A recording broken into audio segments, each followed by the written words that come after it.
Meeting is called to order at 7:07 p.m. Please rise and the clerk will lead us in the pledge.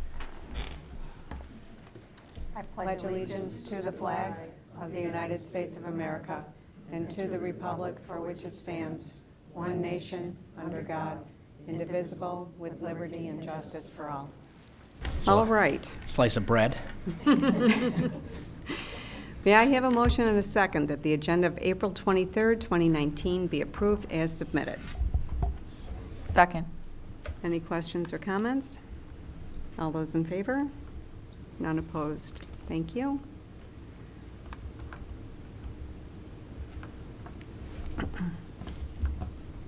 Just make it up. Make it up as you go. Well, we could, I mean, if I don't have to read it all, can I have a motion and a second for the approval of the consent agenda as printed on the agenda?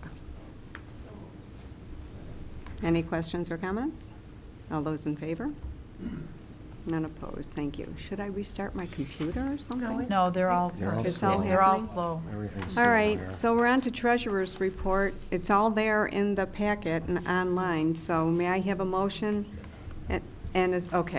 Motion and a second that the treasurer's report, including the cash report, general fund cash report, the general fund revenue status report, general fund budget status report, etc., be approved as submitted because my computer just did a weirdness. So moved. Second. Any questions or comments? All those in favor? None opposed. Thank you. All right, we're on to special reports. Okay, so now hopefully my computer will work. Yeah, I know. But we have a few special reports today. First, I'll just go through the special reports and we'll have each person come up, but we do have a couple of guests here, Scott Parmalee and Jeff Galusha, who are here to present the 2019 School Safety Excellence Award, which is why we also have our Mr. Alan McNiff in the audience. And after that, we are going to move to Mr. Scott Dreschler, who has two special reports this evening, the first being the Special Education 2-year plan, followed by the Comprehensive School Guidance Plan, both requirements by New York State. And we'll start with, if I could have Scott and Jeff come on up, and maybe you could introduce yourself again, and the floor is yours. There's a clicker over there, and microphones all ready for you. All right, thank you. Good evening, everybody. Thanks for having us. I'm Scott Parmalee. I'm with the Risk Management Department of Utica National Insurance Group.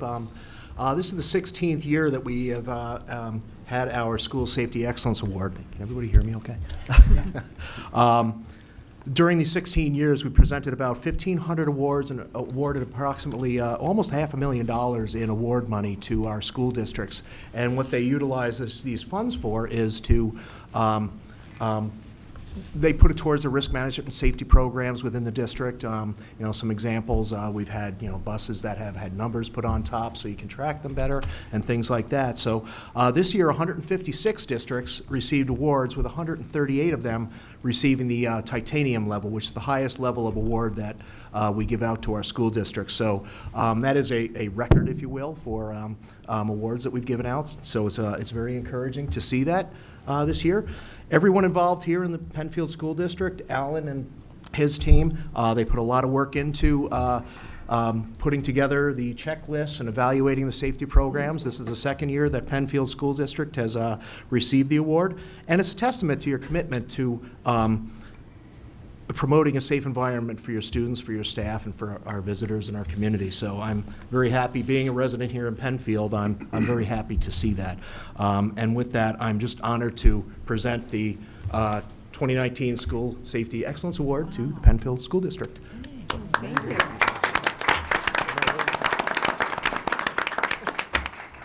Nice.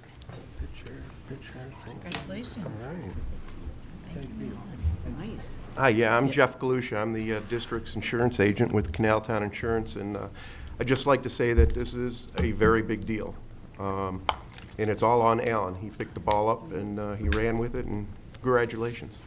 Thank you. Thank you. Thank you very much. I'd also like to ask if Alan could come up and just talk a little bit about the process and what he had to go through in order to achieve the award. Sure. Thank you, Mark. Well, this isn't an effort just all done by myself. I just happen to be the person who coordinates and puts this stuff together, essentially. But once I became more involved with the health and safety, Scott Parmalee here a year or so ago said, hey, why don't you guys submitting for an application for your school excellence awards that we offer? I don't know anything about this. What do we have here? So what do we have to do in order to go through that process? And Scott explained essentially they have a very extensive spreadsheet of various different checklists that have many different questions associated with them. And essentially the idea is depending upon whether or not you meet the requirements of that question, you gain points over it. Now some of these categories range completely from indoor air quality to how our safety committee works, our bullying prevention, construction projects, hazard emergency planning. There are close to 17 categories, and under each category, there's many different questions.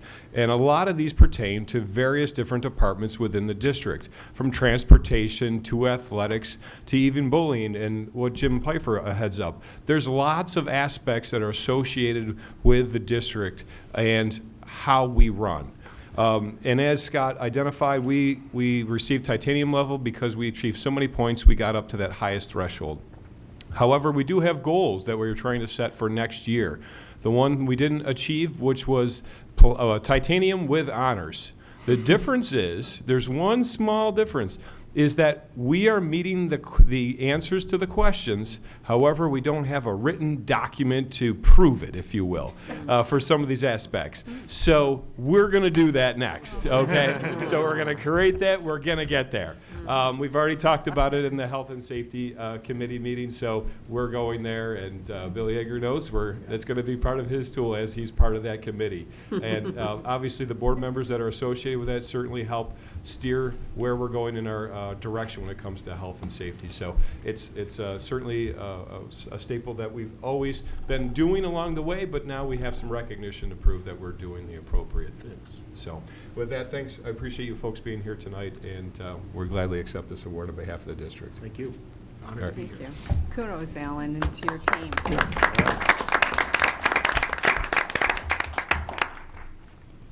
I hate to put you on the spot, but before they leave, Nancy, could we get a picture of? Already on it. You are awesome. Thank you very much. Awesome. Thank you. Again, I really do appreciate it, and thanks both for you guys coming out to present and for Alan and the work that he does do overseeing it. And I just also want to give kudos to Alan, because I always look at leadership that when we try to give you praise and you say, no, no, no, it's all these other people too. It's why you're the perfect person for that position. Thank you very, very much. And we'll transition now to the next special report of two that Scott Drescher will be presenting. Our Director of Special Education Director will be here for Special Education 2-year plan, followed by the Comprehensive School Guidance Plan. Thanks, Scott.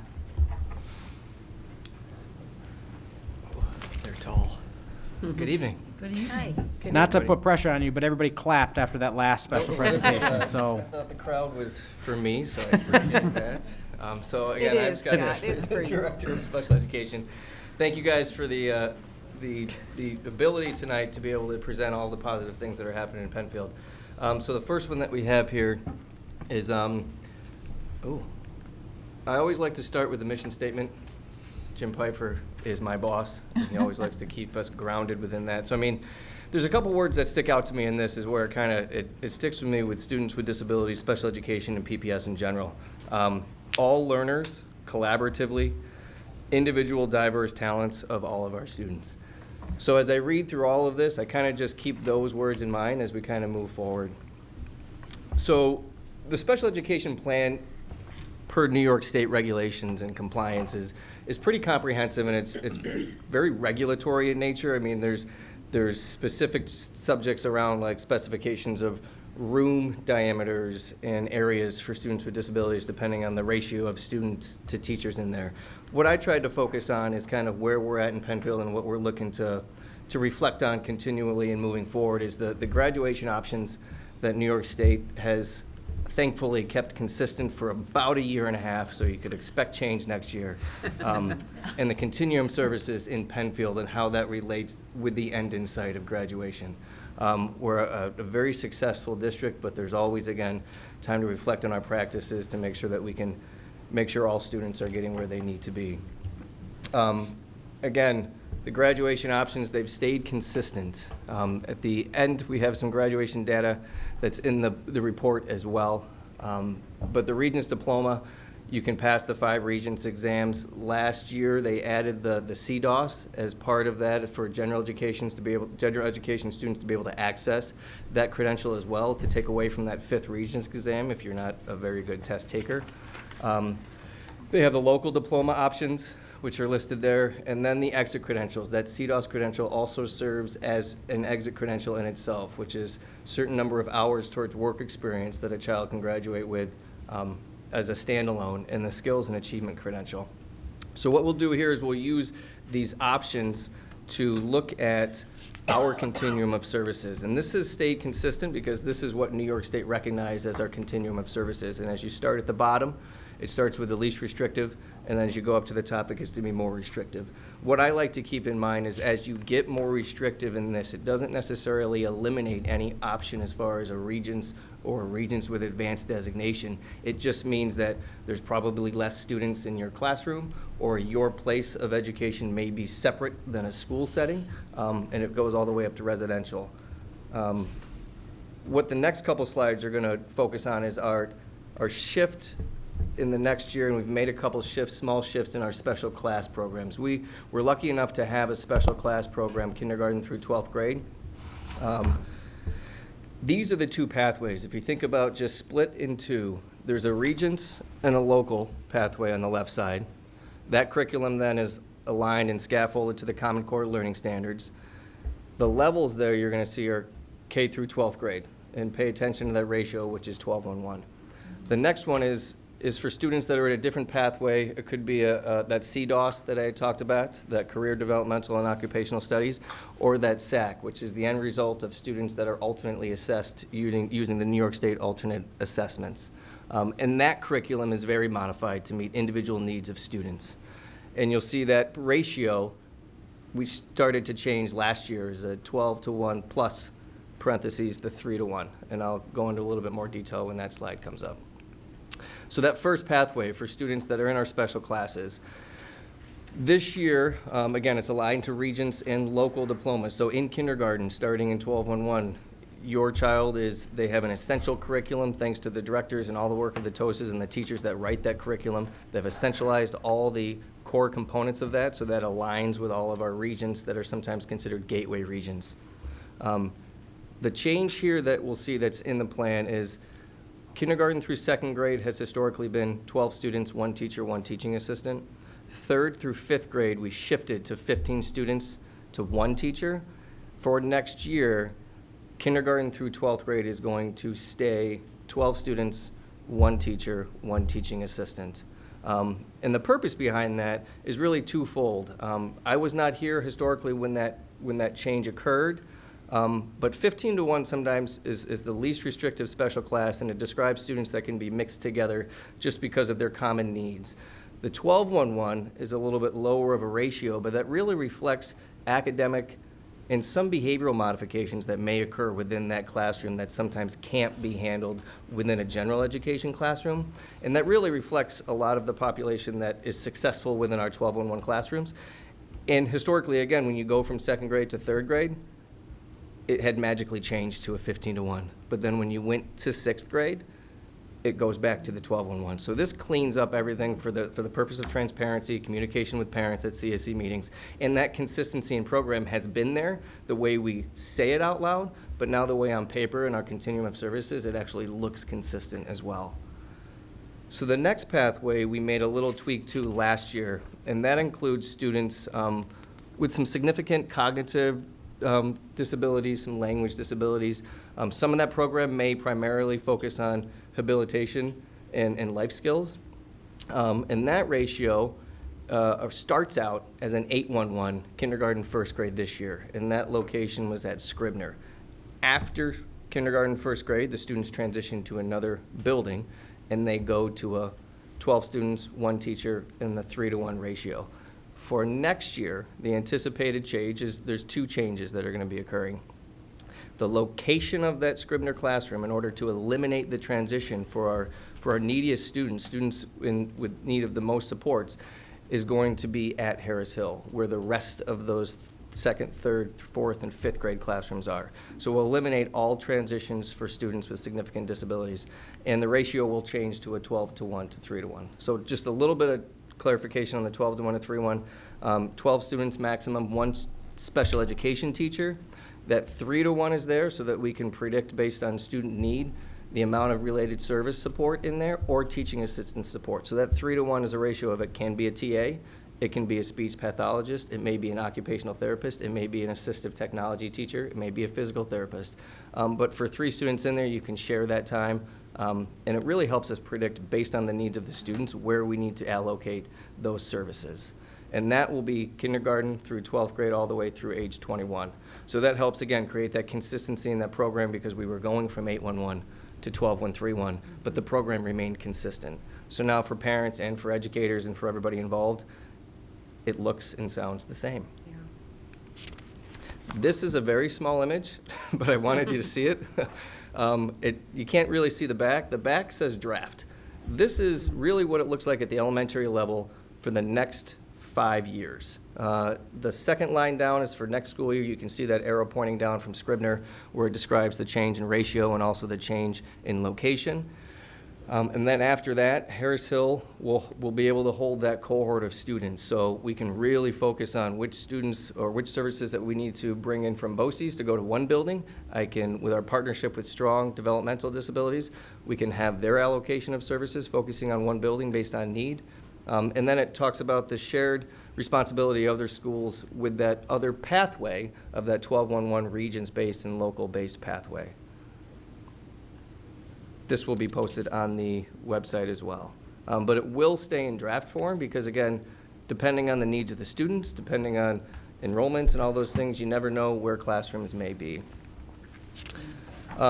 So again, like Alan, this is one of my most favorite times, is that because I get to come and share the good things that we're doing. So I mean, the appreciation starts really with all the staff that are there every day in the classrooms.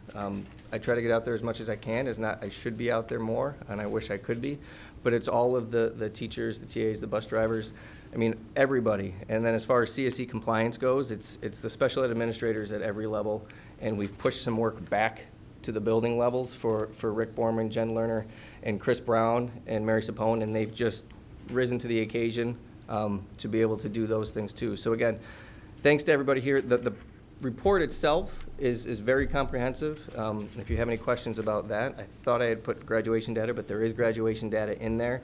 And you'll see that the graduation data, it really is sometimes it can ebb and flow because you're looking at a total of maybe 30 students, and sometimes we have a cohort of 23, so that your percentages could go up and go down. But I think with the way that the state has changed the graduation options for all students, I think that it really allows students with disabilities the ability to graduate with regions and locals.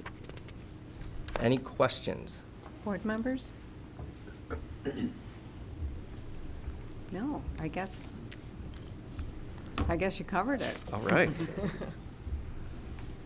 Scott's not going anywhere because No. now we'll move on to our third and final special presentation. So this is very exciting as well.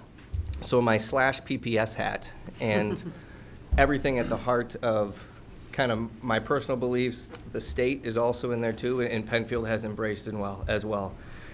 So the comprehensive guidance plan is something that falls underneath the umbrella of SEL and the state's benchmarks and their shift for the emphasis on SEL for all students. For the steps for implementation, so I was lucky enough to work with 4 counselors from the elementary level, all 4 counselors, 2 counselors from Bay Trail, and 2 counselors from the high school over 3 sessions this year with Dr. Summer Reiner, who's a consultant. And she's worked with other districts around building the components of this comprehensive plan, which would then be put into a comprehensive program whenever it goes into effect. It's based on the new ESSA standards. So this year, as they implement those, we met over 3 sessions, and it was a work session. It's one of those things where sometimes you get that release time and you hope to, all right, maybe I can extend lunch. It was, you get back here in an hour and everybody's working and they stayed late, And it was so great to be a part of because this plan specifically focused on the SEL component of just the responsibility of counselors, of school counselors. So as far as the stepped implementation, that's the work that we did this year in anticipation of these changes. And again, this graphic is very small, but if you pay attention to the green, you'll see the green is all the new regulations. So the blue is, this isn't something that is new either. This is something that's been around since the 70s. And it's been updated every year, but the green are the new components. So it's one of those things individually. The 6th through 8th grade focus is a big change. The focus on college and career readiness at the elementary level, all of this delivered by counselors. The advisory council is a great bonus that we're going to be able to implement next year and report to the board on. But this is a graphic that I just wanted you to see of the volume of work that was done this year. So the main components to take away from these new regulations of the comprehensive guidance plan is that K-5 includes the information on college and careers. We've done a lot of those things. It's just something that the state is recognizing also. All students have access to a certified school counselor. Again, Penfield, when we filled, I'll show you the last graphic, we were doing about 95% of these things already. It's just nice to be able to say that, yes, we're doing it, but to, again, get deeper. The core curriculum is provided by a certified school counselor. We're on our way to do that. That's going to be a shift for next year, so that's going to provide some training for the counselors and for everybody involved. The creation of the advisory council, so this is something within the regulations that is a little flexible in who can be part of that. They want some staff members, they want some community members. They had mentioned board members, they had mentioned nurses, anybody that we feel would be able to look at these goals that this advisory council is going to create and make sure that the plan aligns with those goals and then be able to present it to the board. Most likely me, so I apologize, you're going to be getting more of me. It'll be posted on the website whenever it's done. And again, this plan has goals that are associated with it. So we've have draft goals. The last and final meeting with Dr. Summer Reiner is June 10th, whenever we're inviting more professionals from Penfield administrators and more mental health providers to hear the rollout and how we're going to do that and how comprehensive this plan is. So then we'll have more information about who's going to be part of that advisory council, confirmed what those goals are after that meeting. So just the comprehensive guidance plan, I know that Jim has been the action plan for the social emotional learning. This is, if you consider social emotional learning the umbrella, this is one of the components of underneath the umbrella that hold it up, is that the comprehensive guidance plan deals with how school counselors interact with our students. And it makes sure that all students have access to a school counselor and that they have core curriculum that's guaranteed and viable, that's delivered by a school counselor, kindergarten through 12th grade. So the last graphic you're going to see is a little bit overwhelming in nature. But it's based on the ASCA mindsets and behaviors, and it aligns it all through career, academic, and social emotional. And you don't have to do it each year, but kindergarten through 12th grade, all of these things will be checked off for every single student to the point where we're assessing it formally, informally, formative assessments, summative assessments. It's all part of this plan, which will be updated every single year. So that's how comprehensive it is. And that's why it was so great to get so deep within the knowledge of what a counselor brings to a school setting and how great Penfield's counselors are in their knowledge and their depth of knowledge of working with students. Wow. Yeah. Any questions about that? Board members? Lisa? This is teeny. That's not my question, though. So since we're talking about 1201 classes and curriculum, how would you anticipate this then being modified or fitting into our 1201 sort of different pathways, I guess? Good question. So, I mean, it would mean that the counselors would be pushing into those classrooms included. The modifications would really be dependent on the level and the level of the students in those classrooms. That's something as we move forward I think we need to look at. Sometimes socially emotionally, students that are not yet there academically are ready for social emotional areas of need and or knowledge. So that balance I think will be determined by the team, and then it will be something that I think that's a great idea to put within the plan, similarly to how we do the academic curriculum, that this is the essential curriculum that we believe is important for our students with disabilities in special classes. But holistically, the mindset of the state when they implement these changes is that all students need access to this, but I definitely will move forward with that with the team to see how we can essentialize that if needed. It's a great question. Any other questions or comments? Well, things are really in motion, moving right quickly. along. Yeah. We have a great team. Yeah. Well, this was a great report, and we appreciate you coming out tonight. It's we always assume that you just love being here, and you really would rather not do anything I'm trying, else. like, but- you should set a timer. Yeah, right. But we do appreciate all the work you put into the report, and it's good to see that things are moving towards the goals, and everything, like I said, is in motion, and these look like great changes for the consistency and transparency piece. That's really good. It's great, So- thank you. Well, thanks for coming out tonight, and thanks for bringing us up to date. Thank you very much, appreciate the time. Scott, I'll clap for you just because I did say. And I can't help but make sure that everybody know that he also said guaranteed and viable. So yeah. No, I made him stop that. Yeah, after you've been here X number of years, you can no longer say you're transitioning into any role. You're in. So I do appreciate that. Might not be a good one. So, but honestly, I do thank you, and as the board knows, and for the community, is there's a lot of work that goes into really all three of our special presentations tonight, and then it sort of gets summarized in a 5 to 10 minute conversation. But obviously, it's just an incredible team of professionals across the board that work on all this, and so thank you again to Scott and Alan. And that concludes special reports. Thank you, You're Dr. welcome. Putnam. All right. So that brings us to visitor speaking time. Okay, thank you. Time is provided within the agenda for residents to bring concerns and comments to the board. Comments should not be related to any particular individual or to the specifics of negotiations, since it is not proper for the board to discuss these issues in public session. A request to speak comment form must be filled out prior to the start of the citizens' comment period and given to the district clerk. It is expected that speakers will limit their comments to 5 minutes or less. The board reserves the right to limit the total amount of time spent on the citizens' comment period based on the length of the agenda. Written communication to the Board of Education is encouraged as well. So Michelle Sharman and Jen Luisi, you are welcome to come up.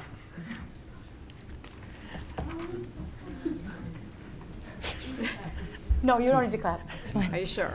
This is. Thank you for giving us time. Really appreciate it. This is Jen. I'm Michelle. Hello, please. So I'm Michelle Sharman. I am a parent of a sophomore in Penfield High School. I've also been a volunteer with Cowles Elementary for, kindergarten till current.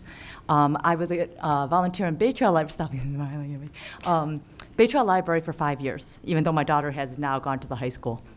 So, and Jen is also a Bay Trail Library volunteer, parent volunteer. So we just have a concern that we wanted to bring up to the board and everyone of staffing change that we heard about since we're volunteers in the library. It was brought up to us by Ben Griffin and Chelsea Kahn that because in this Penfield library, there's currently 2 full-time librarians, but Mr. Paul Birkby is going to be retiring. So the proposal is for Mrs. Kahn to split her time, 0.4 and 0.6, starting next fall, between Bay Trail and the high school in order to cover the Bay Trail library needs and the Penfield High School. I probably don't need to. You're doing a great job. You are fine. So we just wanted to bring up that we have some concerns about that. I understand that the decision was probably made based on instruction time, making sure the needs are met at both libraries, without having to hire, another full-time person. I'm sure there's a lot more that it's unknown to us. But both being volunteers in the Bay Trail Library, we feel that taking Mrs. Kahn away and changing her position to a part-time position there and splitting her time would really be detrimental to the current Bay Trail program. They've built up a program there for they partner with different teachers, with ELA teachers, with the foreign language teachers, with the social studies teachers, to bring excellent programs that really benefit the students. A lot of times when I volunteered there, they have co-taught together. They when they do like book talks and they're encouraging children to read, they'll kind of tag team, and the way they work together is phenomenal. You know, when you have a great team, it's really great to see them work together, and it's seamless. I mean, even though Chelsea Con has only been there maybe a few years, there's the personalities get together, and when you have a really great team, they work really well together. I mean, the ways that they encourage those Bay Trail students during those 3 years to read and to get into the books and to get excited about using the library, it's phenomenal. And then yes, there's times that at the end of every day, there's times when different houses, A, B, and C, can go in for home base, use the library like a normal library thing, and that place is a zoo during home base. I mean, so they need Mr. Griffin, they need Chelsea Con, often other TAs that are there to help with just normal library things. Where can I find this book kind of thing? So we're here just to raise the concern of moving Chelsea Con to a part-time position. And this is where I understand there are needs here at the high school. As I said, my daughter is a sophomore, so she's been here almost 2 years. And I am unaware of any instruction time that she has not had any instruction time from either one of the Penfield High School librarians. So I feel that, if you're going to be switching things around, I would like to see if Chelsea could stay at Bay Trail and you could alter the needs here at the high school. Because like I said, I don't really know what kind of instruction happens here and how it's affecting the students, but I just really know that they have a great program at Bay Trail Library. And I'd like to see that continue if possible. Jen, do you have anything to say? No, I think you covered it. You're excellent. Well, but thank you so much for your time. I can put in a written more, to give more explanation. Yeah, I would recommend that you contact Dr. Putnam through written communication. We already have a meeting scheduled, Jen, Michelle, and I, for this Thursday. So Very good. I was hoping to be able to meet before the board meeting, but my schedule did not allow that. So we're meeting Thursday. Yes. As a reminder, I think with just, and I didn't stop you and the board didn't, is that we're not supposed to talk about individual people, but you named some people. But sorry. You were saying really nice things. So I sort of, There was no diss there. There's no, yeah. So, but I think just as a general reminder for the librarians. community, but we can have a conversation and some more detail, and Yes. and I think that'll be helpful as well. We really appreciate that. Absolutely, I Thank you. appreciate your time coming in. I know the Yeah. board always appreciates We visitor do speaking indeed. time. Yep, Yeah, thank you so much. And you absolutely. can just bleep out those names, Mr. Porto. Thank you. No, we're Thank you fine. both. Thank you. Thank you. Thank you.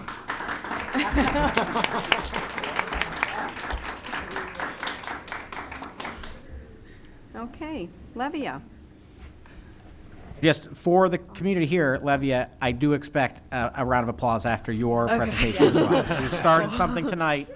Some All right. pressure. Well, let me just explain that Levia is our student rep, and she brings us up to date on what all the different grades are doing from the different schools, and she gives a report every single time we're in session, and she does a really great job.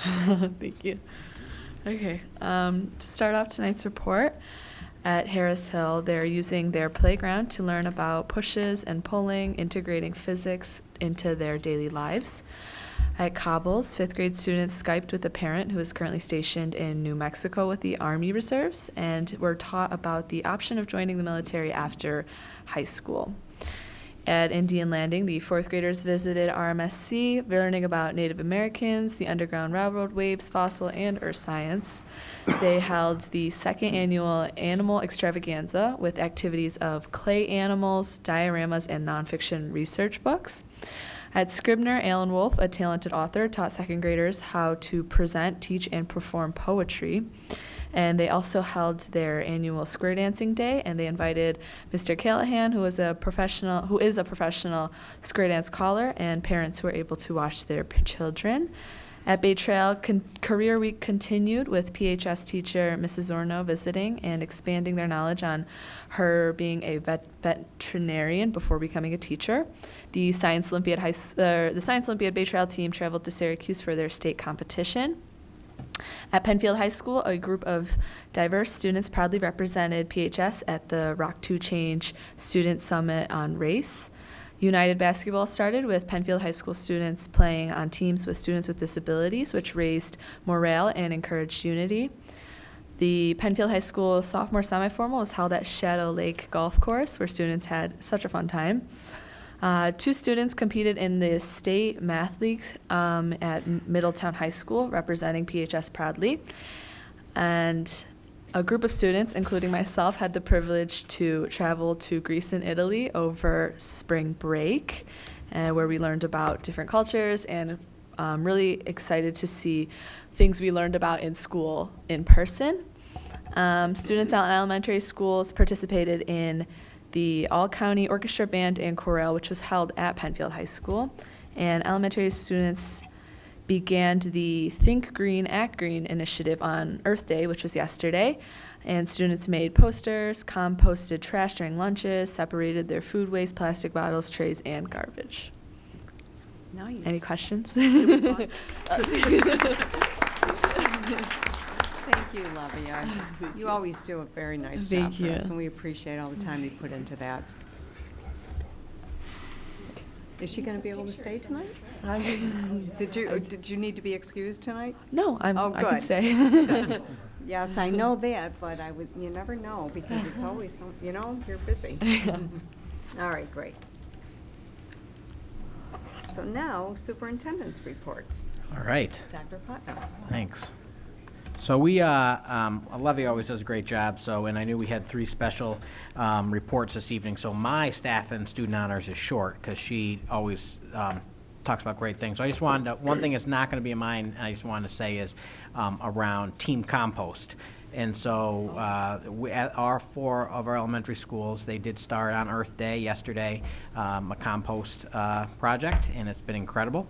And so I wanted to say thank you to Nancy Bradstreet, because she typically is sort of the Oz behind the curtain. So a lot of work went in for all of the press releases. We were on the news about it, and those team compost stickers. If you have an elementary school student, ask them if they got a team compost sticker, which we just love because you have Team Penfield and Team Compost. So it's very exciting, and I may have several of them at home. They became a sort of a trading phenomenon at Cobbles, at least in the 5th grade lunch. So my superintendent reports this evening. I just have a few student and staff honors. And then I'm going to turn it over to Dr. Sansucci. Actually, I'll talk a little bit in that presentation and then turn it over to Dr. Sansucci for the 2019-2020 budget review, now that we've gone through all parts. So just congratulations. We have another scholar athlete team. So this season, the winter season, our boys swimming, our boys wrestling, our boys and girls indoor track, and boys basketball were all qualified as scholar athlete teams, which means 75% of the participants of each of those teams has an average of 90% or higher. And it's just one of those great opportunities to talk about all the extracurriculars in our district. And when athletics is also connected to academics, it's just makes Penfield great. Music recognition, really exciting. Penfield, again, was recognized as a 2019 Best Communities for Music Education, the award by the NAM Foundation. And this is, we've been winning this a few years in a row now, but it's just very exciting to always mention Penfield. Being a parent here too, music is a very big deal from first grade Suzuki all the way through graduation. So great job to all of our music instructors, and of course, when we talk about Suzuki, the parents who are able to step in and come along for the ride with the Suzuki learning method with their child.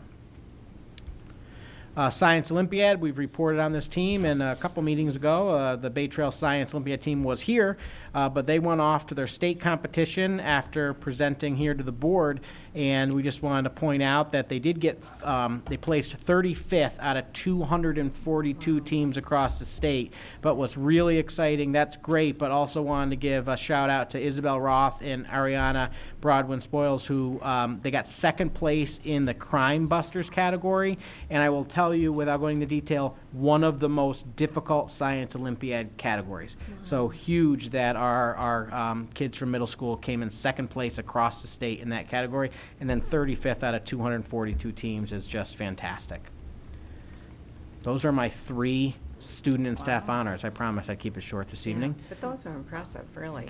I mean, I like hearing that, you know, there's always something to celebrate. But Absolutely. These are big ones. They're pretty cool, yeah. I think so. I do not want any applause, so thank you. I will turn it, we'll start with our budget, but I'll take the first couple of slides, correct, Mark? Yes, please. So always start with our slides around our district goals, and just a quick reminder that this really, you know, the board puts together the 3 or how many goals we're going to have, and the board has heard from all the principals when they come and directors about praising this board for keeping those goals consistent, because it really allows for not just 3-year but 5-year planning for everything that we do. And so when we build a budget, of course it's about finances, but we use the board's goals, which become the district goals and mission, to really look at our budget and decide what we need to do. And those goals are around academic achievement and excellence,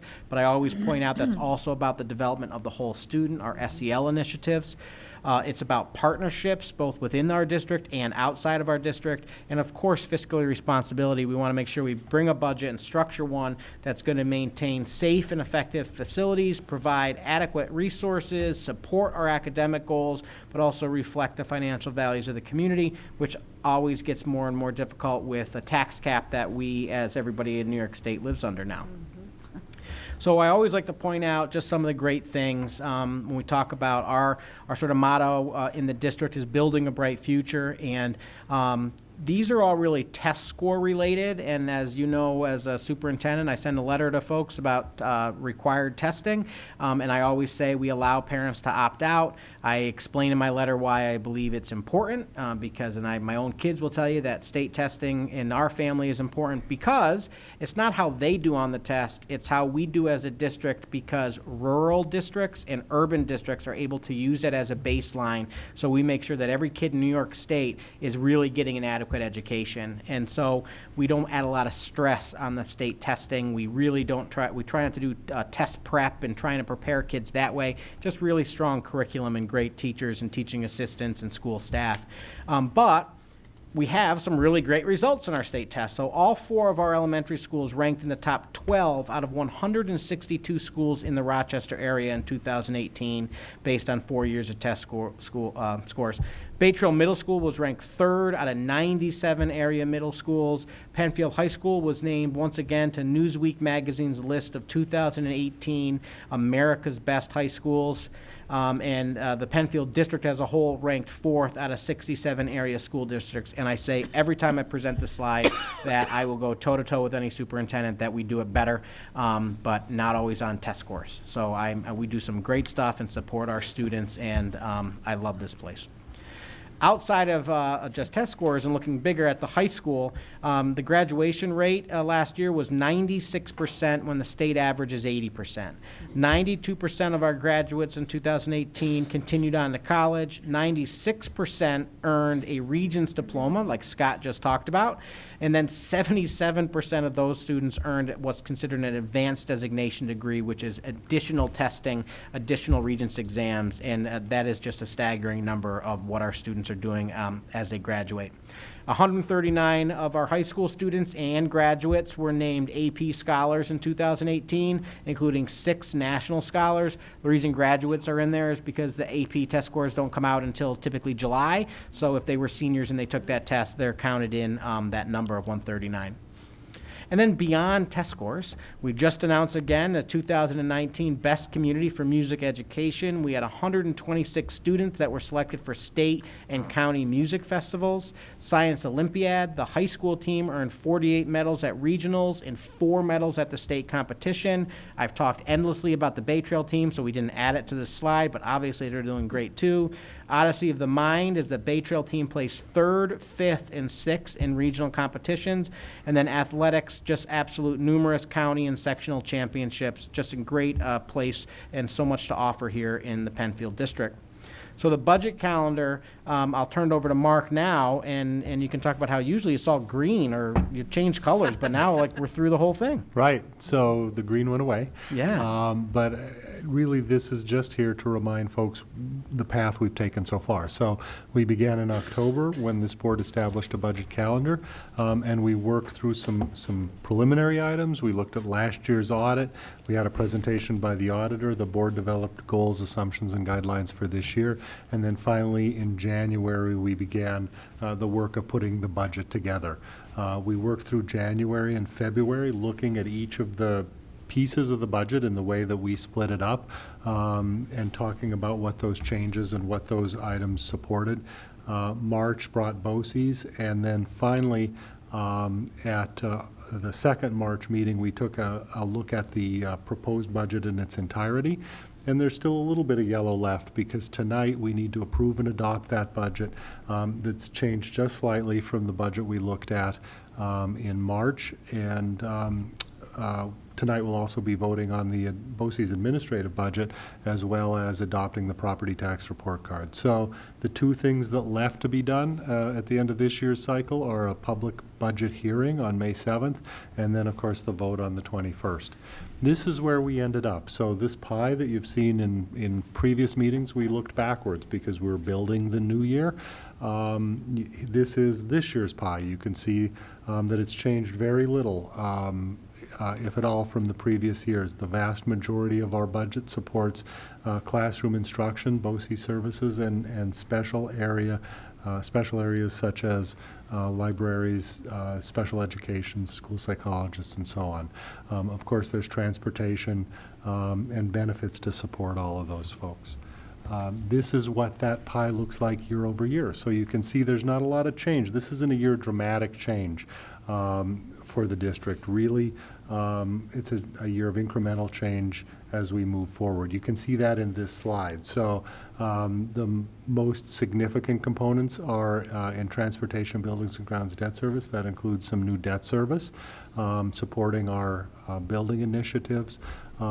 Overall, the budget totals just 100 million, 733, 732. That's about a $2.6 million or 2.6% increase over last year.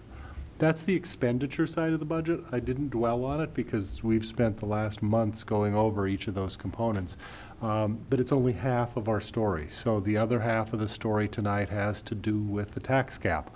And this slide I know the board's familiar with, but an important component of that tax cap, and the reason that it's called the 2% tax cap, is because the growth in our levy, one of the major sources of revenue to our budget, is capped at the lesser of 2% or the rate of inflation. And this slide shows the history of that over time. So the first 2 years of the tax cap, we used a factor of 2 because inflation was greater than that. As the economy cooled, you use the actual rate of inflation. What that says is that that model is designed so that growth in the school levy will always, over time, trail the rate of inflation. It's designed to squeeze schools. So this is the data behind that. You can see in years that the inflation rate was in excess of 2%, and presumably our costs are increasing at greater than 2%. We use 2. When it's lower, we use lower. The accumulation of that over time is what's intended to gradually put pressure on schools to restrain the growth in the levy.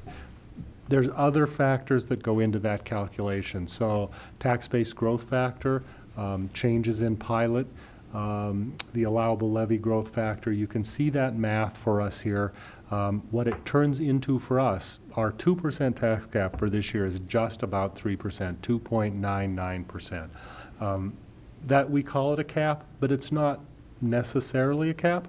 What that means is that up to 2.99% of levy increase, the board can offer a budget to the public for approval, and at a 50% plus one passes vote, a 50-50 vote.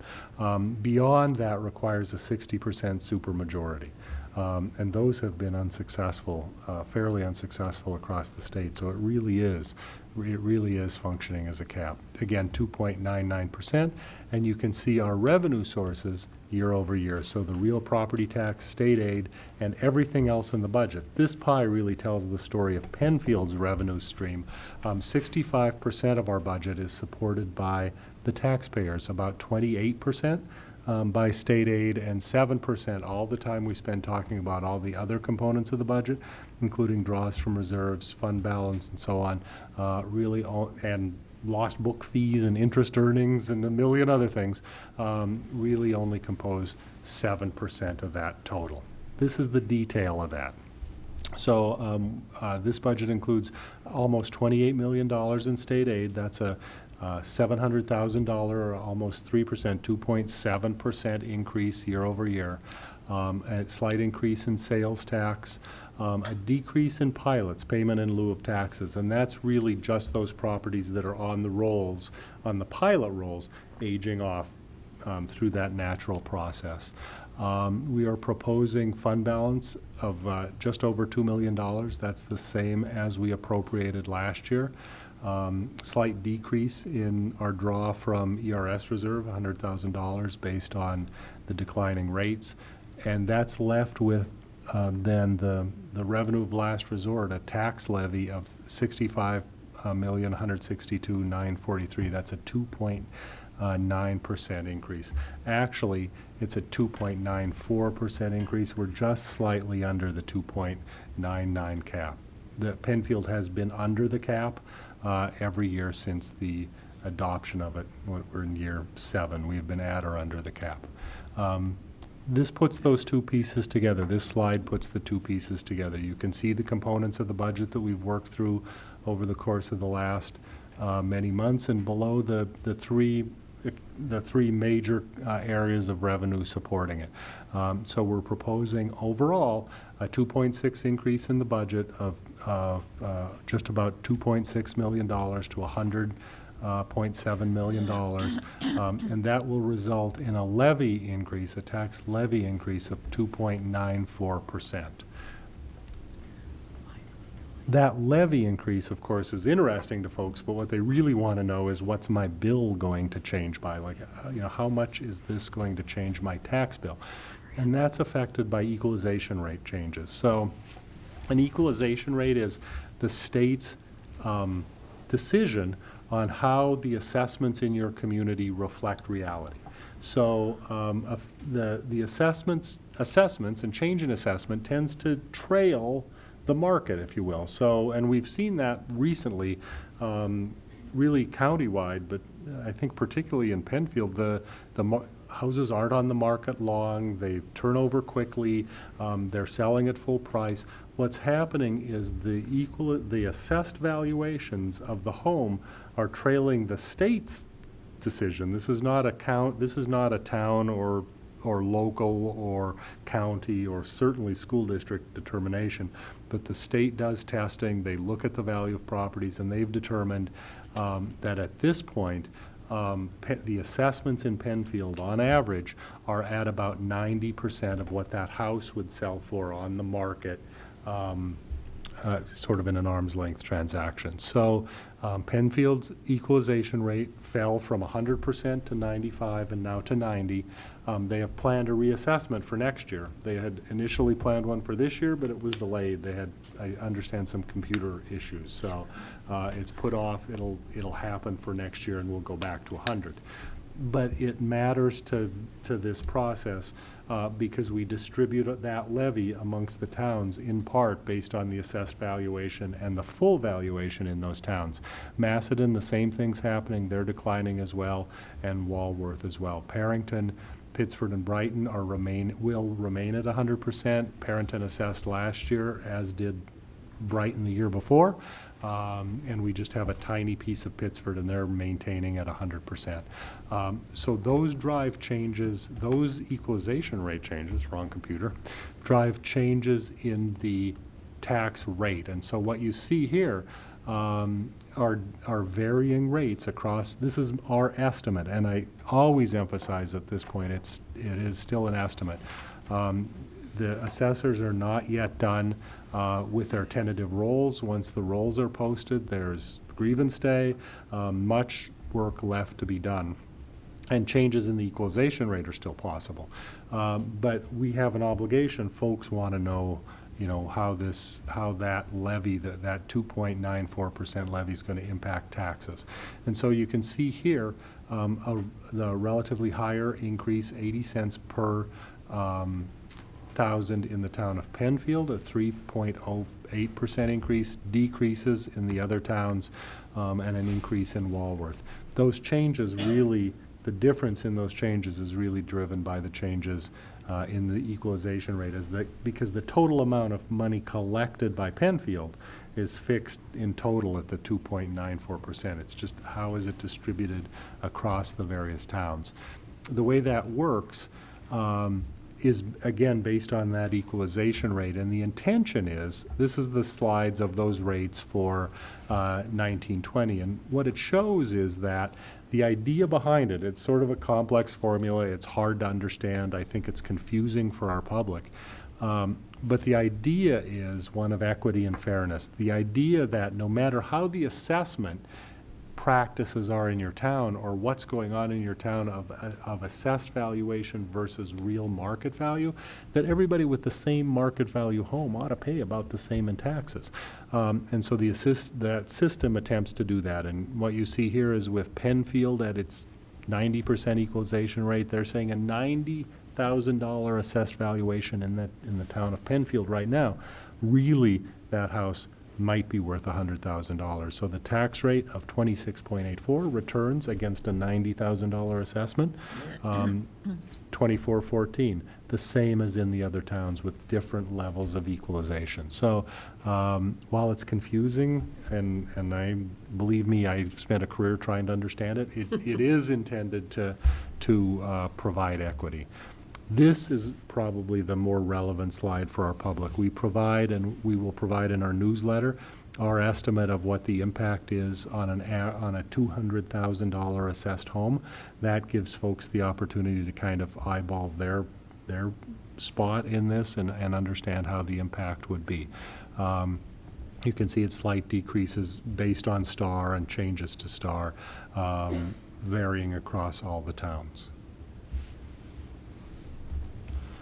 Also on the ballot, so are the election of board members. So for this year, there will be 3 board members who will, there are 3 seats available for election. So 2 members for 3-year terms, and 1 member to continue the remainder of an unexpired term. So a board member resigned, and someone will be selected to fill the unexpired portion of that term. So a total of 3 board members. Proposition 1 will be the approval, a request for approval of the annual budget. Also on the ballot is bus purchase. This is part of our annual bus purchase plan. We always have on the ballot a request for replacement buses, as we replace every year a couple, so that we can avoid having to replace them all at once. So this year it's 4 66-passenger buses, 3 30-passenger bus, and we are adding to our fleet for this year an 8-passenger bus that will be used for smaller groups and also in conjunction with big buses, so that we can use folks who are not certified as bus drivers for that smaller vehicle, and extend our limited supply of folks who can drive buses. Also a capital project. So on the budget's a capital project that we've had several presentations on, that includes roof replacements at Cobbles Indian Landing in the high school, chiller replacement at Cobbles, and then update to the turf and track at the high school. $7.5 million for that project.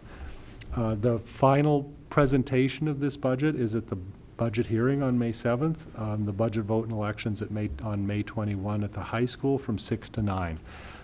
There's lots of information on the district's website, including the past presentations and all of the backup information that goes along with this, and we'd encourage people to take a look at that.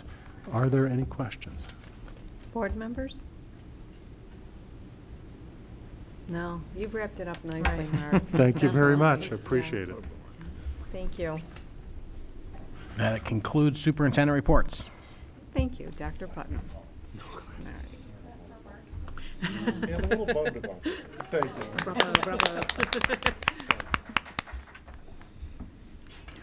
All right. So here we are then, right? Right here? Correct. Okay. All right. Well, now it's got to come up. Oh, it came up. Okay. Wow. All right. Very good. So we're on financial items, item 6. Approve and adopt budget. The Board of Education must adopt the budget for presentation to the voters on May 21st, 2019. May I have a motion and a second that the budget for the 2019-2020 school year be submitted to the voters for approval on May 21, 2019 in the amount of $100,733,732? Second. Any questions or comments? My comment is I can't believe we're talking about 2020. That's a little weird. Okay. All those in favor? None opposed. Thank you. Property 2019-2020 budget property tax report card. Each year prior to the school budget vote, all districts are required to submit a property tax report card to the New York State Education Department.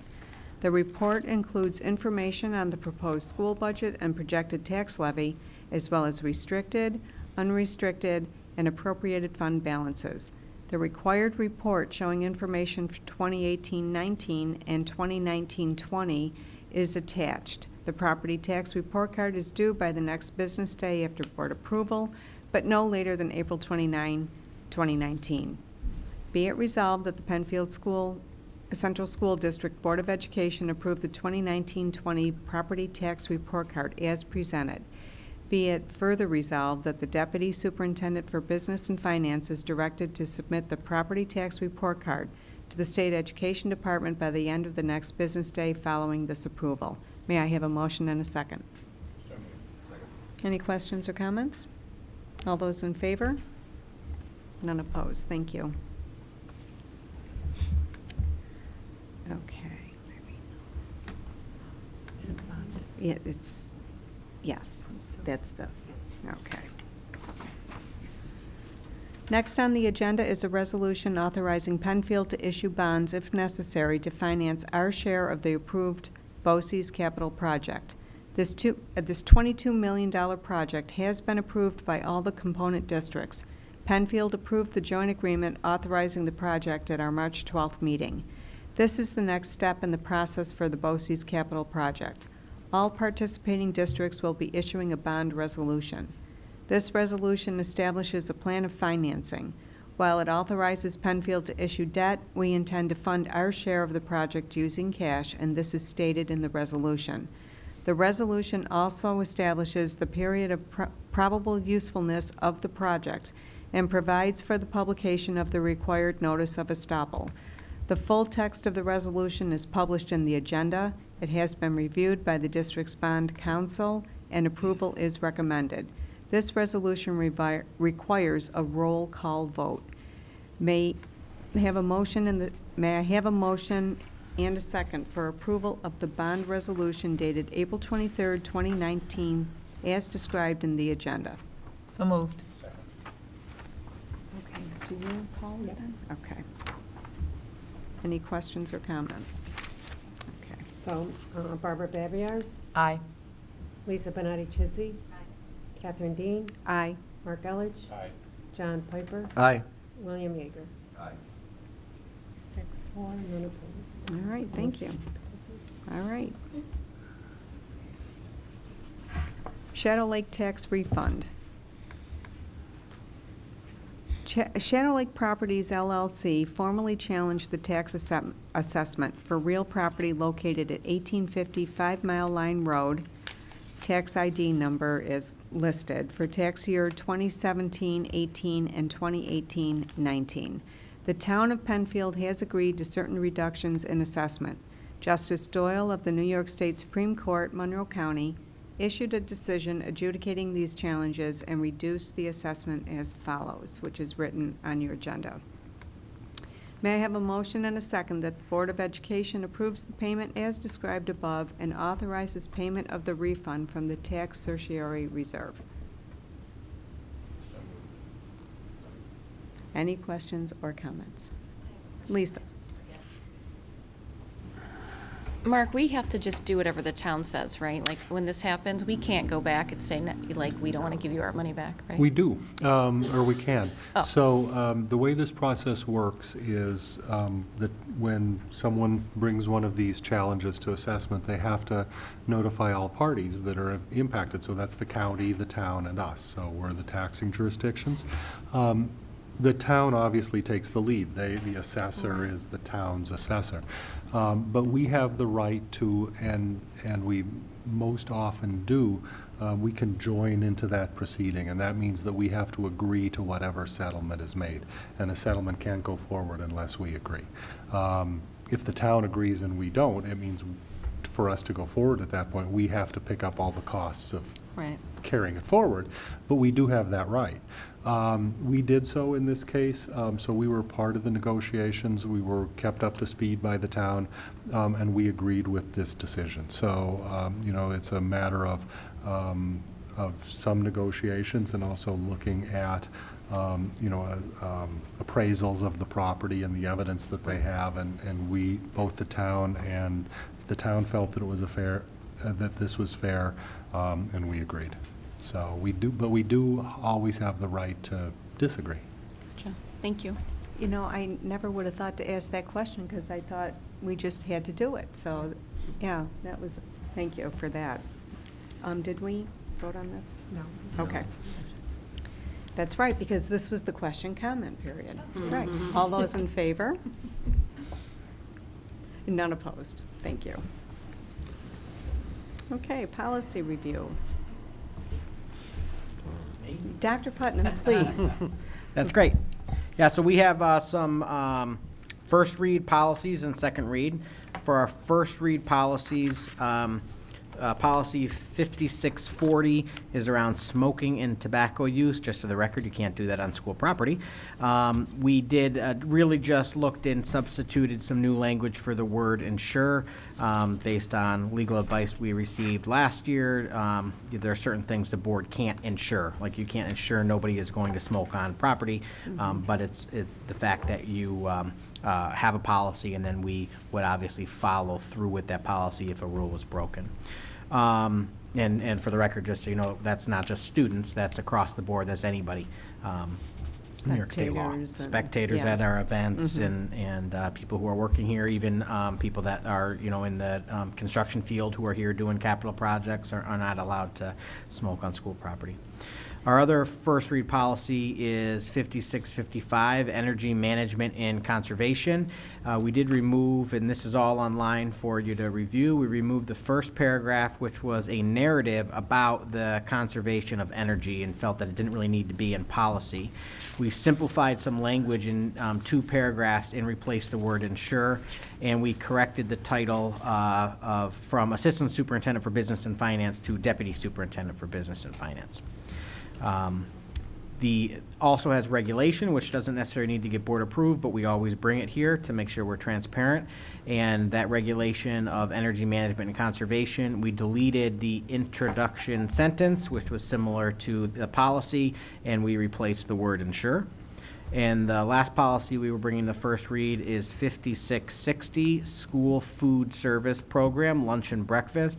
We really, to be consistent with the rest of our policies, we replaced the word children with students, because through all of our policies we refer to them not as children but as students, because it's also K-12, and to call a 12th grader a child didn't really seem right as for the policy committee, so just kind of cleaning that up. And then we made some minor edits that didn't change any of the heart of the policy, but just cleaned up the language. And those are all for first read. Okay, thank you. You're welcome. All right, so policies for second read and approval. Oh, I'm sorry. I have a question Oh, about the excuse me, first Mark, I'm policy. sorry. So when we talk about the tobacco policy, Mm-hmm. and we talk about vaping, Yeah. is all of the stuff vape considered a tobacco product, considering the way you've got it defined? So funny. That's a great question, because as I went to read that a little bit earlier when I was looking, because Sharon actually provides me notes, I think I'm going to I don't hope I really want you to think that I've memorized every first read policy and I can just speak to that easily. But Sharon actually puts together a little cheat sheet for me so I can read through them. And when I looked at that title, I know that policy references vaping. I don't know if state law references vaping or electronic cigarettes. I don't know if it does. So this is first read. I'll bring that back. I'll get the answer for that for when policy committee meets again to take a look. But if we mention vaping in that policy, which is the typical term now for electronic cigarettes, we probably could look at a title change. I would bring that to policy committee to make that decision. But again, I don't think off the top of my head that state law has caught up to that around smoking and tobacco use on school property. So Yeah. what I was kind of with that, do we want to expand it beyond what we define here as tobacco if it's being vaped, to vape anything, essentially? Yeah. So I think I would. Sharon is yeah. indicating that Our district policy becomes the law. Right. Of whatever the. So we could add vaping Right. in, Yeah. and then that would be Didn't perfect. we talk about that? And we said that when it says e-cigarettes, it means the same thing, Yeah. but then you're right, if people aren't really connecting the right. two words. Yep. Like what vaping, whatever, like the terminology. Yeah, so Well, in if this they're vaping policy, something that's it not tobacco. mentions e-cigarettes, correct? I think it mentions electronic Right. cigarette devices, so 'Cause I thought we talked about we Well, did. what you do with an electronic cigarette is vape. Right. Because you're not smoking. that. Right. Because that's the Vaping whole is the point verb. behind the e-cig. The e-cig is the noun. Yep. Yeah, right, Semantics, right. So what we'll do is, I think if the policy committee, I'm looking at policy committee, Yeah. what we'll do is, that would be a comment, we'll bring that out, Yeah. Sharon, write it down, and we'll put it on our next policy committee to review that policy again. Potentially will be potentially could be a title change too, because I'm thinking if you're searching for vaping, you want to make sure that policy comes up, and we'll take a look at that. Yeah, that's a good Great question. Thank you. Yeah. Sorry about that, Mark. That's all right. Okay, so now we're on to policies for second read that we've all looked through. Yep. They're all there on the agenda, so may I have a motion and a second that the policies listed above for second read be approved as presented. So moved. Second. Any questions or comments? All those in favor? Oh, Or I just would share, just so that I usually typically say, is that there were no comments on these from the Oh. public. They were up online, we haven't heard anything. okay, great. Yep. Now let's vote. All those in favor? All right, none opposed, thank you. All right. Monroe 1 BOCES annual election and budget vote. The following candidates have been nominated by their respective boards for positions as members of the BOCES board. It has been past practice for component boards of education to endorse the candidate nominated by the Board of Education whose seat is up for election. Seat number 1, resolved to cast one vote for the election of D. Brian Buttram, resident of the Rush Henrietta Central School District, as a member of the Monroe 1 BOCES board for a term of office which will begin on July 1, 2019 and end on June 30th, 2022. Seat number 2, resolved to cast one vote for the election of Laura Whitcomb, resident of the East Rochester Union Free School District, as a member of the Monroe 1 BOCES board for a term of office which will begin on July 1, 2019 and end on June 30th, 2022. Seat number 3, resolved to cast one vote for the election of Nita Singh, resident of the Pittsford Central School District, as a member of the Monroe 1 BOCES for a term of office which will begin on July 1, 2019 and end on June 30th, 2022. May I have a motion and a second? So moved. Second. Any questions or comments? All those in favor? None opposed. Thank you. All right, it says here I have to log back in. I just said that too, All right, so should I have to? I guess go to your last person. All right, sorry folks, we're going to be delayed again.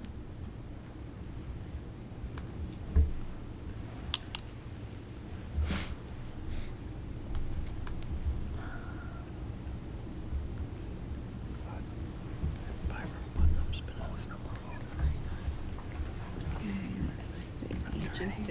Yeah. So, we just finished I this. thought it was the whole so hearing now we're meeting, gonna- because that's next meeting. Tonight will be Chairperson of short. election. No? No, the budget, administrative budget. for the BOCES Oh, administrative. okay, so right here, thank you. Good question about All right, Monroe 1 BOCES annual election and budget vote.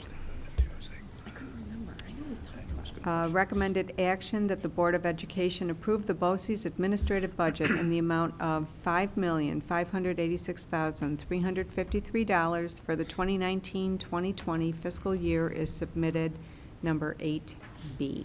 May I have a motion and a second? So moved. Second. Any questions or comments? All those in favor? None opposed. Thank you. All right. May 21st, 2019 budget vote and election.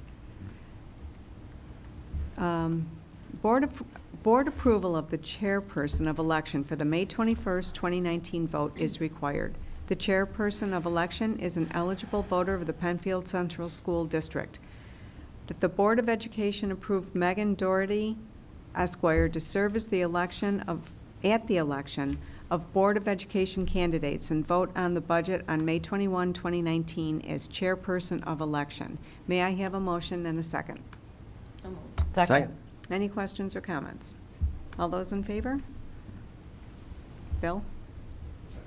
None opposed. Thank you. Hello. Let's see. Still on the budget vote and election. Wait.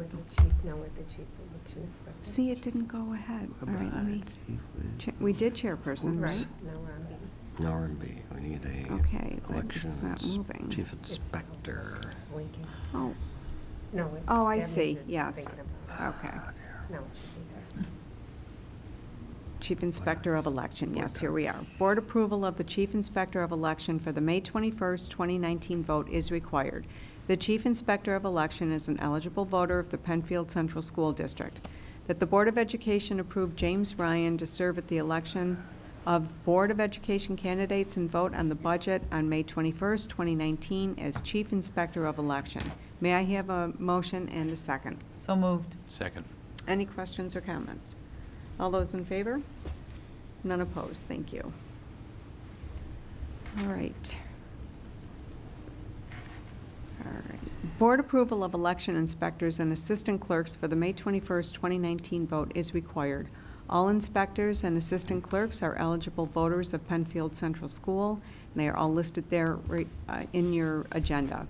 That the board approve the individuals named above as election inspectors and assistant clerks for the May 21st, 2019 budget vote and election. May I have a motion and a second? So moved. Any questions or comments? All those in favor? None opposed. Thank you. All right.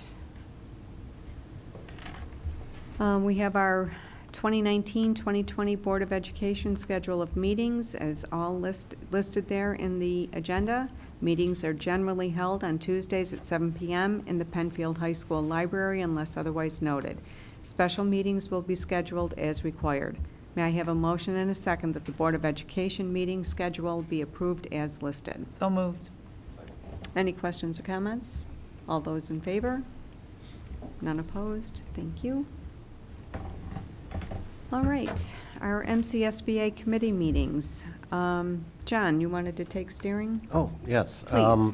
Monroe County School Board Association Steering Committee is a group with the chairpersons and vice chair of all of the committees.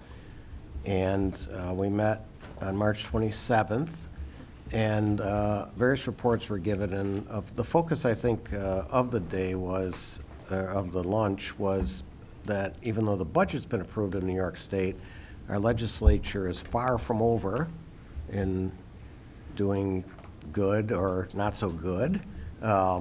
So we're going to have meetings with legislators in their district offices, and there's a lot of things still on the table for work to be done this year. As I'm sure you'll hear more about it. They certainly will conclude in their normal time, but just because the budget's passed doesn't mean there isn't a lot more to do as far as our advocacy.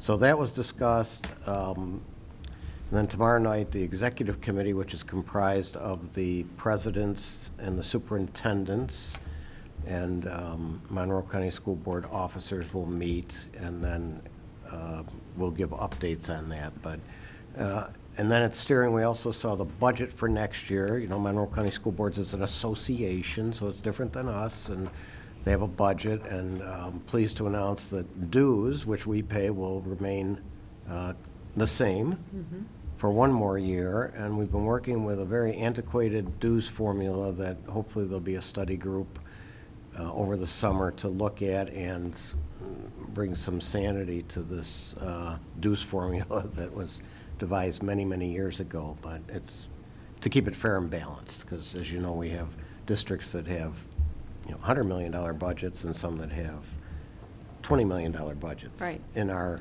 consortium of 19 schools. So I think that was about it. Yeah, thank you. Plus, they had the raw burgers there.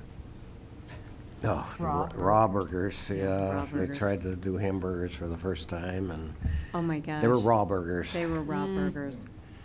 That was memorable. Back to the buffet. Yes, That's the word. exactly. Back to the Exactly. buffet. All right, we also had our legislative committee meeting on April 3rd. Mark and I were there. A couple things that I wanted to mention was the effects of the tax cap, and then you can jump in if you have anything else to add. But the effects of the tax cap, Mark mentioned it, that it's designed to squeeze school districts, and we know that. And for the most part, everyone's doing okay. But there is that concern out there, and we discussed it, about what are we going to do when it starts to, you know, reserves start to dry up, programs start to be altered, layoffs start to occur.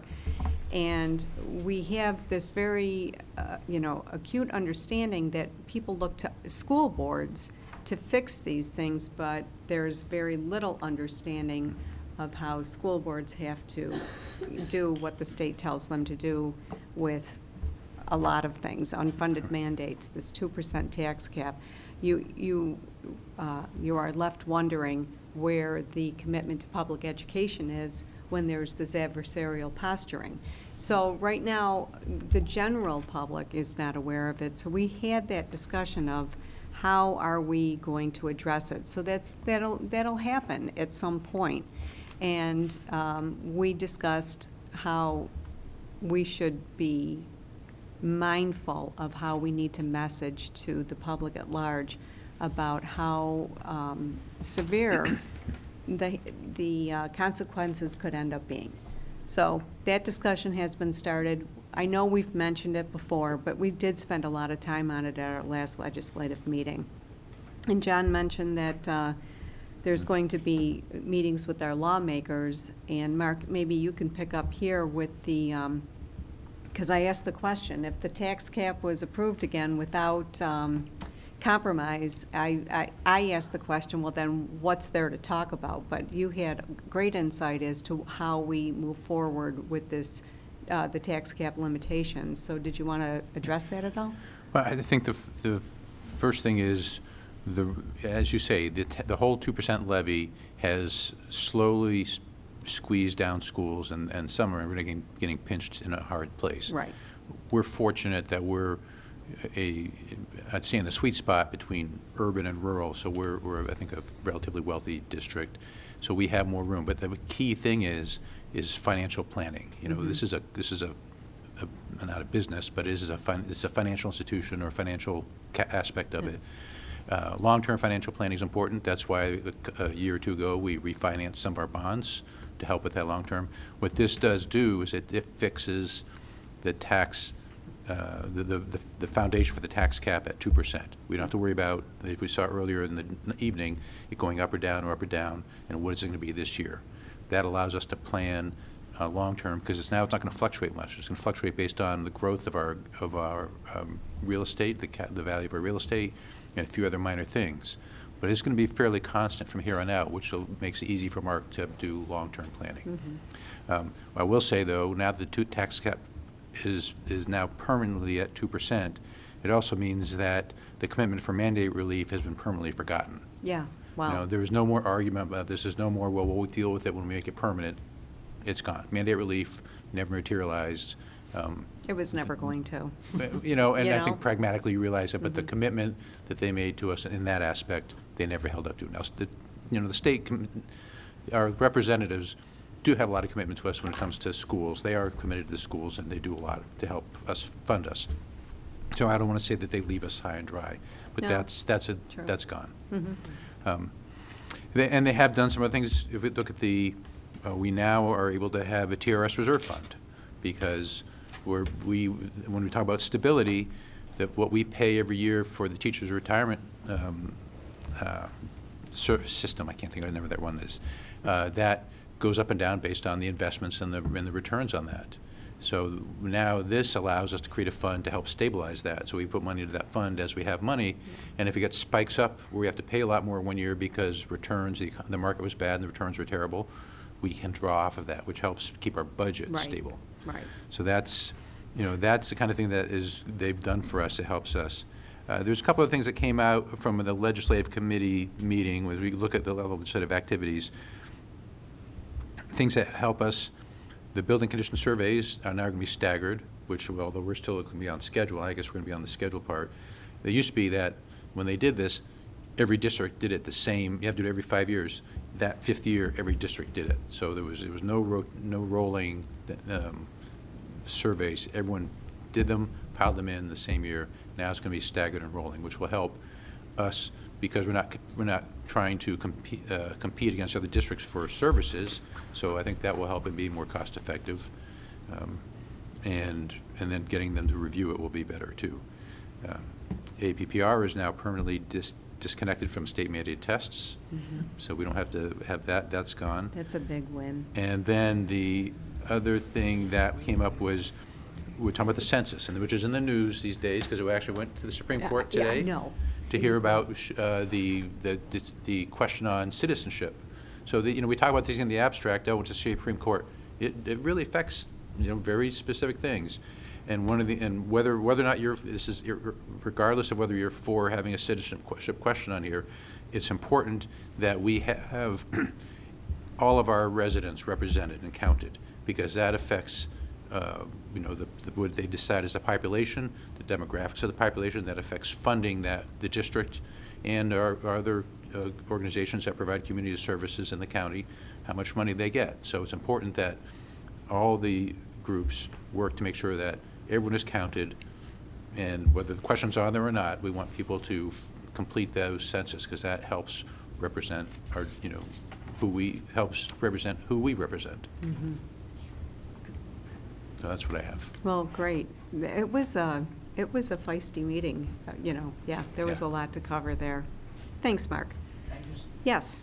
I don't want to make a lengthy piece, but I felt Jim's eyes burning into the side of my head. Well, I know. So, You didn't see my quote. and just as really for the community to understand is that the decoupling APPR from state standardized testing was sort of packaged as a win, but the language in that, which they're still working through, is still connecting teacher evaluation to assessment scores. Okay. So potentially is now we're creating a new assessment that we have to use. It's just not the state standardized assessment.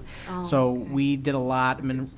Yeah, it's still the state's still an option, or you create something else, basically from a menu, and we're still working through that. And Jim's office is, as more and more comes through with that, and also Barb Gregory with the human resources side of it.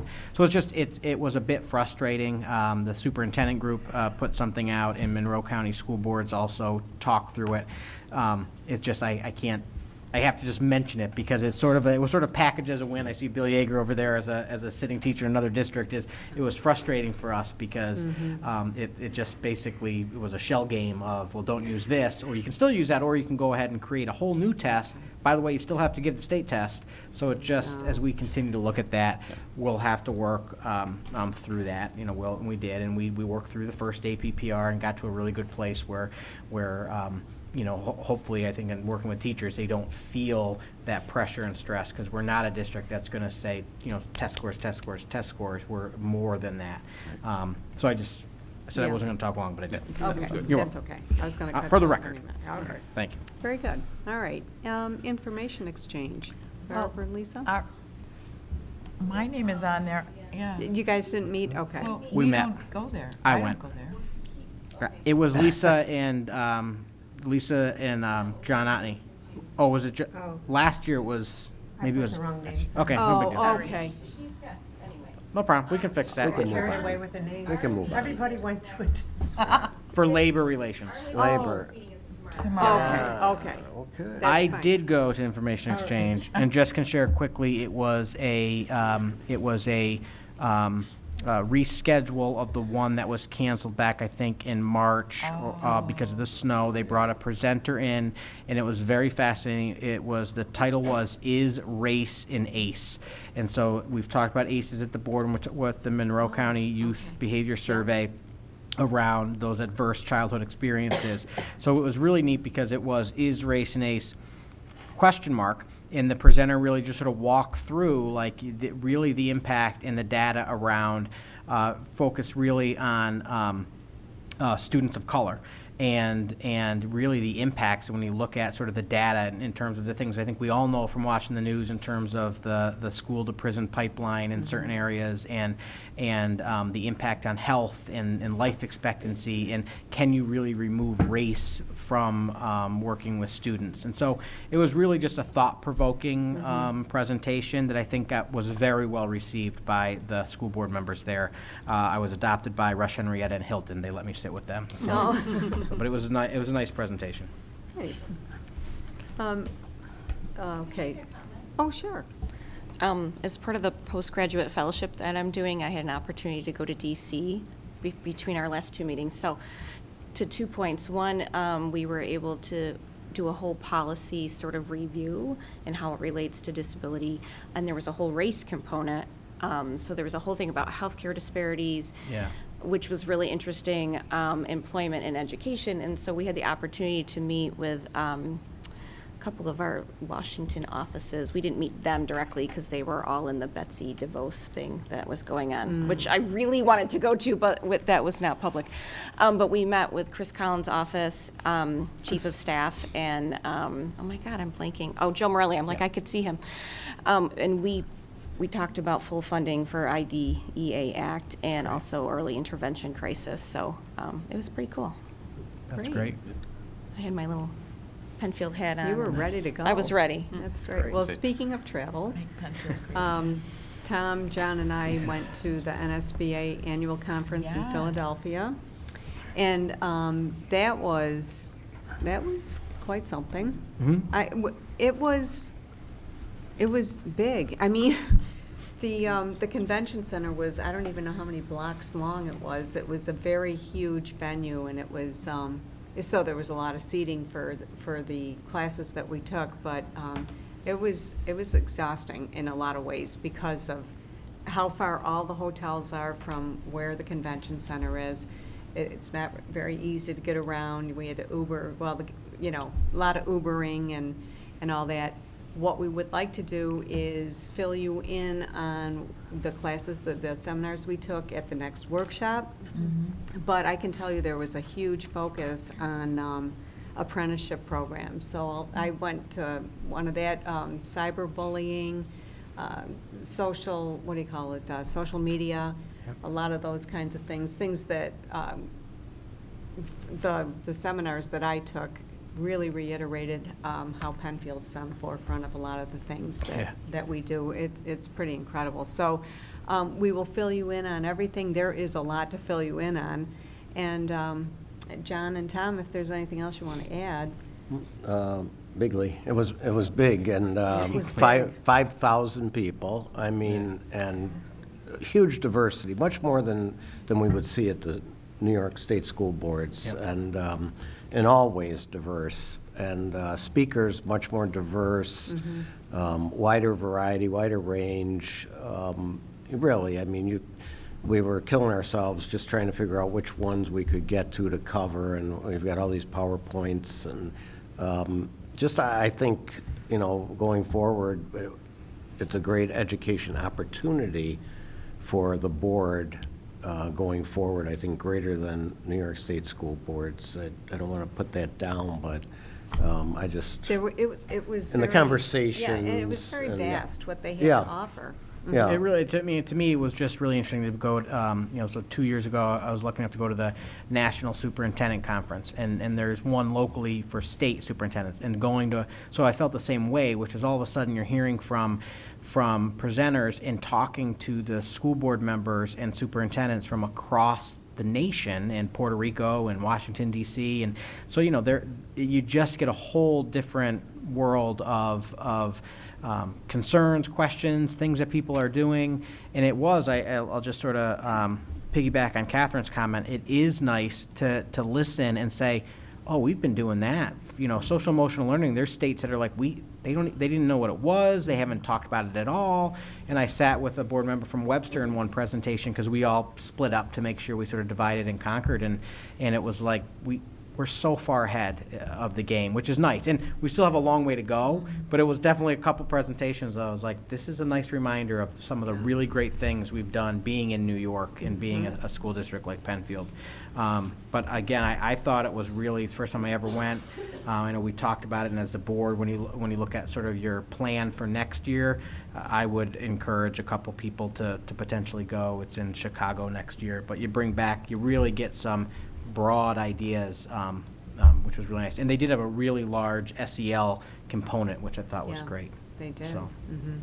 And they had a very large piece, and again, this shows we're ahead of the curve on dysfunctional boards. Yeah, And they how to did. correct that. I mean, I couldn't believe how much stuff was there. It looked really old as far as, it would look old to all of us. But this goes on all over the country, just board members not knowing how to do their job. Right. In the most effective and honestly, way. and doing some things that aren't legal. Yes, yeah, And, that was and, part of it, yeah. And their financial advisors saying, you can't do that, and, there's business officials and the board saying, we're gonna do it anyway. So it's just really amazing, so, Yeah. it was insightful. Yeah, it was insightful. So, yeah, that was something. All right. Okay. And then we have coming up some school tours on Thursday. We're going to, we already have visited Scribner, Bay Trail, the high school in Harris Hill, and so now we have Cobbles and Indian Landing coming up on Thursday. Yeah. And so And just as a reminder, is that the bus day, Mark and Sharon, or did I miss the bus We day? did the bus day. All right. You missed the Thank bus you. day. I missed the Oh, bus I missed day. that too, yeah. Propane bus Yeah. ride. Nice. Board ride a Ride. propane bus, and, Yeah. yep. Well, we rode a bus in Philadelphia too. Yeah. Yes, we did. It was a school bus, and It was you're a lucky school to have bus. Penfield school buses. so- Yeah. Yeah. All Right. right. So on our next meeting, prior to our board meeting on May 7th, the board candidate. What did I miss something? Tom wanted to do some. new Oh, business. yeah, just under new business. I think you might be What you were actually, doing? That's what I I'm was that's what you're doing. doing? Go for it. No, I usurped, and I would never want to Oh, no. I thought you were reading the adjournment. That's all right. Man, this is a I great thought you were meeting. reading the upcoming I just meeting. wanted to, on behalf of the board and the district, is that away. we've got we have 3 board candidates in 3 Yes, spots. right. And so, based on board workshops of the past, the board and the district decided that if that happened, instead of doing a meet the candidates night where there's questions, and we've got 2, Michelle's in the audience with PAB, instead of having the PTAs and PAB put that all together for typically a lower turnout, we're going to do what we did last year, which is a board candidate meet and greet. So if you remember, Bill Yeager, as a new board member, was here, and we'll do about a half hour early and just do some meet and greet, and we'll put that out through Nancy to the community to have them, if they'd like to come and meet the new board members, please do so. So that's it. We'll have Yeah, cookies. Yeah, cookies, for sure. Yep. All right. Thank you, Tom. You're welcome. You would have done a much better job. Well, no, we share responsibilities here. All right. Before we close, we'll just, like I mentioned, the policy committee meeting. Tom took candidates night. Our next board meeting is May 7th. The policy committee meeting will meet again May 9th, and then the budget vote is May 21st. The budget vote will be held in the high school gym from 6 a.m. to 9 p.m. So there be no further business. May I have a motion and a second that the meeting be adjourned at 8:47 PM? So moved. Any questions or comments? All those in favor? None opposed. Thank you. See you later. See you later. Somebody smiles so much.